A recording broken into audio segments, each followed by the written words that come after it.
हर हर महादेव मेरी प्यारी बहनों। तो आज हम सुनने जा रहे हैं हरियाली तीज व्रत कथा। यह व्रत खासकर सुहागिन औरतों द्वारा अपने पति की लंबी उम्र और सुखद दाम्पत्य जीवन के लिए रखा जाता है। कुंवारी लड़कियां भी यह व्रत करती हैं ताकि उन्हें शिव जैसा उत्तम और आदर्श वर मिले। लेकिन इस पर्व के पीछे एक महत्व और सुंदर पवित्र कथा जुड़ी है, जो है माता पार्वती की और भगवान शिव के मिलन की। तो आइए अब हम सुनते हैं हरियाली तीज की यह पवित्र कथा। बहुत पुराने समय की बात है। राजा हिमवान और रानी मैना की पुत्री थी देवी पार्वती। वह जन्म से ही तेजस्वी, विनम्र और परम भक्त थी। पार्वती जी बचपन से ही भगवान शिव को ही अपना पति मानती थी। जैसे जैसे वह बड़ी होती गई, उनका यह संकल्प और भी गहरा होता गया। जब वे विवाह योग्य हुई तो उन्होंने प्रण किया कि वे शिव जी से ही विवाह करेंगी, पति रूप में प्राप्त करेंगी, चाहे उसके लिए कितनी भी कठिन तपस्या क्यों न करनी पड़े। तब माता पार्वती पहाड़ों, जंगलों और कंदराओं में जाकर कठोर तपस्या करने लगी। कभी अन्न त्याग दिया, कभी केवल पानी से गुजारा किया और कई बार तो केवल सूखी घास और बेल पत्रों से ही पूजा करती रही। उन्होंने यह तपस्या कई जन्मों तक की। एक दिन भगवान शिव को माता पार्वती की घोर तपस्या और अडिग संकल्प का ज्ञान हुआ। वह उनकी परीक्षा लेनी चाहते थे, लेकिन उन्होंने एक साधु का रूप धारण किया और पार्वती जी के पास पहुँचे। साधु के रूप में शिव जी ने कहा, हे कन्या, तुम क्यों यह कठिन तप कर रही हो?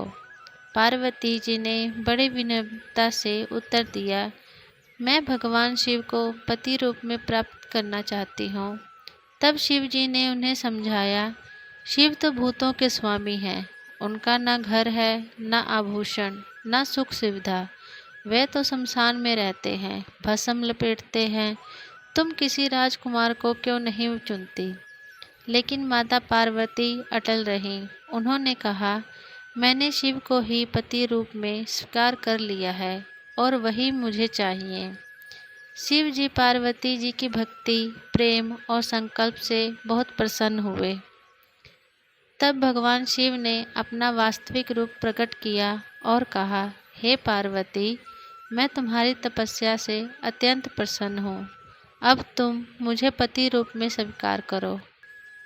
इसके बाद स्वयं शिव जी ने राजा हिमवान के महल में जाकर पार्वती जी का हाथ मांगने का प्रस्ताव रखा। पूरे नगर में शिव पार्वती के विवाह की तैयारियां शुरू हो गई। देवताओं, गंधर्वों और ऋषि मुनियों में बड़े हर्षोल्लास और वैवाहिक मंत्र उच्चार के साथ शिव और पार्वती का विवाह संपन्न हुआ। यह विवाह हरियाली तीज के दिन ही हुआ था। तभी से इस दिन को सुहागन और अखंड सौभाग्य का प्रतीक माना जाता है। हरियाली तीज की यह कथा हमें सिखाती है कि जहाँ सच्ची निष्ठा, श्रद्धा और प्रेम होता है, वहाँ भगवान स्वयं साथ निभाने आ जाते हैं। माता पार्वती की तरह अगर हम भी अडिग रहें तो कोई भी इच्छा असंभव नहीं है।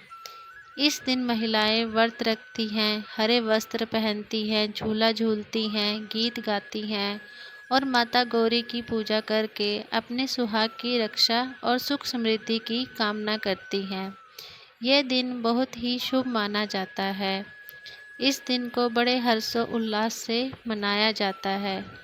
और अब हम भी माता पार्वती, माता गौरा से यही प्रार्थना करेंगे कि हे माता, जैसे आपने अपने सुहाग को पाया, ऐसे ही हमारा सुहाग हमें प्यार, हमारा सम्मान और हमारे जीवन में सुख समृद्धि आए, हमारा जीवन सफल हो। तो सभी मिलकर बोलो, गौरा मैया की जय, हरियाली तीज की जय, हर हर महादेव। जय गौरा माता की, जय माता पार्वती, हर हर महादेव।